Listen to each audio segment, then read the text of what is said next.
နာမည်တက်ရေမောင်လေးရရှိခဲ့တဲ့တက်ဖွဲ့ရဲ့နာမည်လေးတွေမိတ်ဆက်ပေးပါအောင်ဟိုကျွန်တော်နာမည်ကချစ်မိုးအောင်ပါအတက်က23တောက်ခဲ့တာတိုးဝင်စစ်ကြောင်းဟုတ်ကဲ့ပါအဲ့စစ်ကြောင်းမှာမောင်လေးကဘေးတာဝင်ဘယ်ရတော့နဲ့ထမ်းဆောင်ခဲ့ရလဲတက်ကြကြီးဟုတ်အဲ့ဒီဖွဲ့စည်းမှာမောင်လေးဟိုရဲဘော်ရဲဘက်တကယ်ချင်းတွေဒီနေ့ရုံးခန္ဓာမှာဘယ်နှယောက်ပါလာလဲလောဆယ်တော့တယောက်တည်းပဲတယောက်တည်းပဲဟုတ်အများကြီးကြံခဲ့တရားအများကြီးကြံခဲ့ပြီ။အောင်ကြီးကအဲ့အဖွဲသေးတွေကိုဘယ်လိုကနေဘယ်လိုစပြီးတော့ရောက်သွားလဲ။ရောက်တာဒီတိုင်းပဲကျောင်းတက်နေနေရောက်သွားတာ။ကျောင်းတက်နေနေဘယ်လိုချိတ်ဆက်ပြီးတော့ဘယ်နေရာကနေဘယ်မြို့ကနေဘယ်လိုသွားလိုက်တာလဲ။ချိတ်ဆက်ကတော့ကျောင်းတက်တော့ကျောင်းအုပ်ကြီးနဲ့ကျောင်းအုပ်ကြီးကသူကစီရန်လုပ်ပြီးတော့သူတပည့်ဆိုတော့သူနဲ့ပါသွား။ကျောင်းကနေတော့ဒီကဆန္ဒပဲပြတော့သူနဲ့ရှောက်လိုက်တော့အမအဖန်ခံတော့ဘာမှလိုက်ဖန်တော့သူ့ကိုဖန်တော့ကိုကပေါ့။ဟောအားရလိုက်ပြေးရင်ပါသွားအဖေရောက်သွား။အဲ့ဒီမှာအဲ့အဖွဲ့အစည်းတွေကိုရောက်သွားတဲ့အချိန်မှာစပြီးရောက်တဲ့ကာလရေအဲ့တောက်လျှောက်ပေါ့နော်အဲ့မှာတောင်းထမ်းဆောင်တဲ့ကာလတွေမှာဘယ်လိုဖြတ်သန်းခဲ့ရလဲဖြတ်သန်းခဲ့ရတော့မိုးရောလည်းကလပ်ပလေးတစ်ချက်ပဲရှိရပေါ့ရှိပေပလဲလေးဒါလေးနဲ့ပဲမိုးရောအဲ့လိုပဲနေဘူးလည်းအဲ့လိုပဲနေပေါ့အဲ့လိုမျိုးပဲမိုးရောနေဘူးအဲ့လိုမိုးရောတော့မှာပဲနေရောမိုးရောအဲ့လိုဖြတ်သန်းခဲ့ရအဲ့ဒီတောင်းထမ်းဆောင်တဲ့ကာလတွေမှာမောင်လေးကတိုက်ပွဲဝင်ခဲ့ဘူးလားရောရှိလားဟုတ်ရှိတယ်ဘယ်နှပွဲလောက်လဲအဲ့ပဲတော့များတယ်ကျွန်တော်မမိရိုင်လည်းပါတယ်အများကြီးအဲ့ဒီတိုက်ပွဲတွေဝင်တဲ့အခါမှာတိုက်နေရတဲ့ကာလတွေအတွင်းမှာပေါ့နော်မေ့မရနိုင်ခဲ့တဲ့နာကျင်ခံစားရတော့မေ့မရခဲ့တဲ့အမှတ်တရရှိခဲ့ပြောပြပေးပါဦးမေ့မရတော့ရှိရတပွဲပေါ့အဲ့ဒါဒီတော့9ကို8သိန်းတော့အမှကျွန်တော်တို့ရဲဘော်15ယောက်ရှိရ15ရှိရခါမှာကျွန်တော်တို့အထူးချင်းမော်ကြီးတတဲ့ကြားတဲ့အချိန်မှာကျွန်တော်တို့ရဲ့ရှိမှာရဲဘော်ဆိုရင်ကျွန်တော်အတူ level 2တဲ့တက်ကြကြီးခေါင်းဆောင်ကြီးတွေစိတ်မြတ်တော့တစ်ခွဲ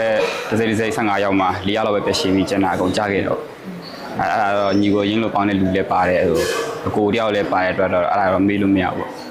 အဲ့ဒီအချိန်မှာကိုယ့်ရဲ့ရဲဘော်ရဲဘက်တွေတိတ်ဆုံးတော့တဲ့အပေါ်မှာမောင်လေးအဲ့ချိန်မှာဘယ်လိုတွေဝမ်းနည်းမှုတွေခံစားကြရလဲဝမ်းနည်းမှုကတော့ခံစားရတာပေါ့ခံစားတော့မကြေမနက်တဲ့ဖြစ်တာပေါ့ပြီးတော့ဒါကိုတိုင်းလည်းအသုံးမကျလို့ဖြစ်တာပဲကိုဦးစီးပြီးတော့ကိုတိုင်းလည်းမလုပ်ပြနိုင်တာလည်းပါတယ်ကိုကြတော့ဘာမှမဖြစ်ပဲနဲ့ကိုရဲဘော်တွေဆိုတော့ရတော့ကိုမှအများကြီးတာဝန်ရှိရတော့နည်းနည်းတော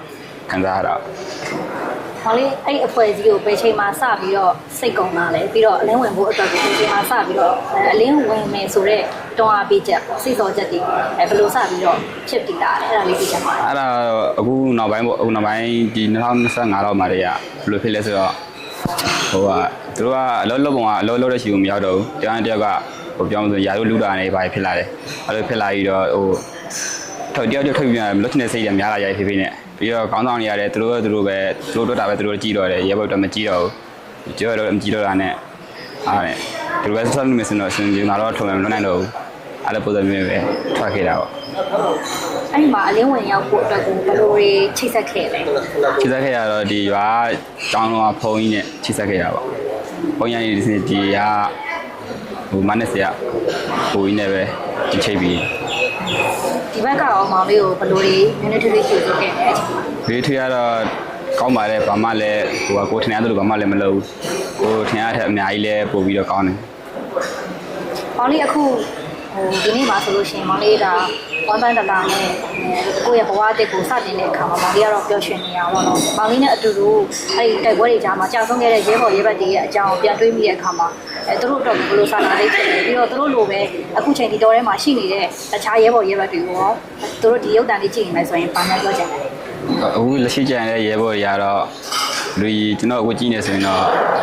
့လာခဲ့ကြပါလို့ပဲဖြစ်ပေါ်ချင်ပါတယ်ကြာဝါရဲဘော်တော့စိတ်မကောင်းဘူးဘာလို့စိတ်မကောင်းလဲဆိုရင်ကြာဝါရဲဘော်ရလဲသူတို့ဒီစကန်တစ်လုံးလုံးမိတာနဲ့ထွက်မယ်ဆိုတဲ့လူတွေကြီးပဲထွက်တော့မယ်လုံးဝမတော့မယ်ဆိုတဲ့လူတွေကြီးပဲမို့လို့သူတို့အဲ့လိုသူတို့ရဲ့ညီမချင်းမဖြစ်ခင်မှာသူတို့အသက်တွေပြေးသွားတဲ့အတွက်တော့တကယ်စိတ်မကောင်းပါဘူးအဲ့တော့မောင်လေးလည်းလူငယ်တယောက်ဖြစ်တဲ့အတွက်ကြောင့်လူငယ်တွေရဲ့ကိုယ်စားမေးချင်တာလေးတခုရှိတာပေါ့နော်အဲ့ဒါဘာလို့ဆိုတော့ဒီလက်နက်ကင်လမ်းစဉ်ကတကယ်ပဲလူငယ်တွေစိတ်ထဲမှာထင်ထားသလိုမျှော်လင့်ထားသလိုလက်တွေ့မှာဖြစ်လာနိုင်လားပြီးတော့အခုလာမယ့်အနာဂတ်ကာလမှာဒီလက်နက်ကင်လမ်းစဉ်ကြီးကသူတို့ရည်မှန်းထားတဲ့ရည်မှန်းချက်တွေကိုအပြည့်အဝအောင်မြင်မယ်လို့ငါမောင်ရဲ့လက်ရှိခံစားချက်အရာဘယ်လိုမြင်လဲအခုလက်ရှိခံစားချက်ပြောရမယ်ဆိုရင်ဖြစ်နိုင်တော့ဆိုတာအခုအချိန်မှာရဲဘော်ရထွက်ပြေးတာရများတယ်စိတ်ဖိစီးမှုတွေများတယ်သူရဲ့လွတ်လပ်ခွင့်တွေကအစားဆိုလွတ်လပ်ခွင့်တွေပေးရတရားတယောက်ဥဆိုသူကလွတ်လပ်ခွင့်မရှိတော့ဘူးချုပ်ချယ်တာရှိတယ်ဟို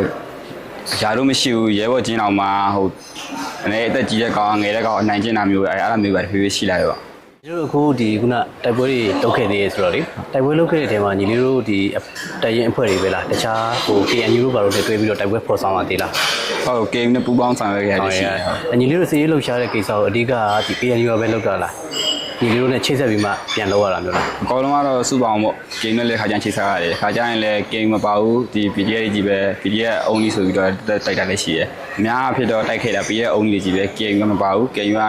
နောက်ကကြီးလောက်ပဲထောက်ပံ့ပေးတယ်ကျွန်တော်တော့ PDA only အဲဆို KNU ကတော့နောက်ကလက်နဲ့ခဲရင်တော့ထောက်ပံ့တယ်ညီလေးတို့ဒီကာလာတစ်လျှောက်ပေါ့စားရေးတောက်ရေးတွေကြတော့ဘယ်လိုရုန်းကန်ခဲ့ရလဲ စားရတော့ရကိုစိမ့်နေပဲကိုစားရ ကိုစိမ့်တွေကိုစားပုံမှန်ထောက်ပံ့တာမျိုးလည်းမရှိ ဘာ ဘူး မှထောက်ပံ့မှမရှိဘူး ကိုစိမ့်တွေကိုဆိုညီလေးတို့ဘယ်လိုမျိုးတွေစူးစမ်းခဲ့ရလဲတရက်စာဖြတ်တန်းမှုတွေအတွက် ကျဲဖြစ်တော့ဒ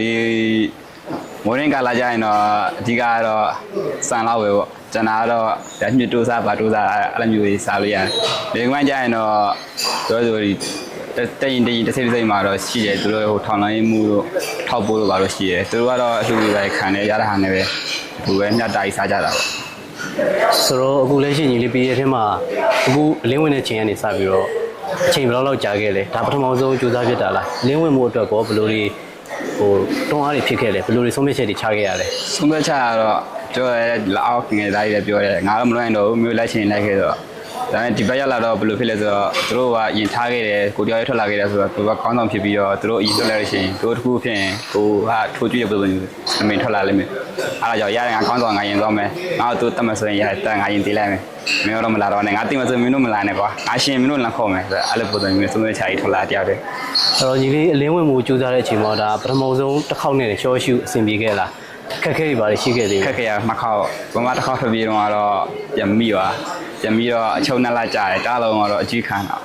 နည်းနည်းလေးမျှဝေပါဘယ်လိုတွေဖြစ်ခဲ့လဲဘယ်လိုတွေနှိမ့်ဆက်ခံခဲ့ရလဲ ဘမတစ်ခေါက်ပြီးတော့သူကကျွန်တော်တို့ကအဲ့ဒီရောက်တာတိတ်မကြတယ်ကြိုက်တဲ့အချိန်မှာကျွန်တော်ဘုံခေါက်ထွက်ပြီးတဲ့အချိန်မှာလည်းနဲ့3လက်ပါတယ်ပေါ့အဲ3လက်ပါတယောက်လေးပြီးတာပြီးတဲ့အချိန်မှာအမှကင်ဂိတ်ရအများကြီးပဲမတည်ဘူးကိုကအတော်လာနေပတ်တစ်ခါပတ်လက်ဂိတ်တရားနှစ်ခါပတ်လက်ဂိတ်တရားနဲ့ပြန်ပြီးသွားဘုမတစ်ခါတော့အေးစေးပါပဲဒ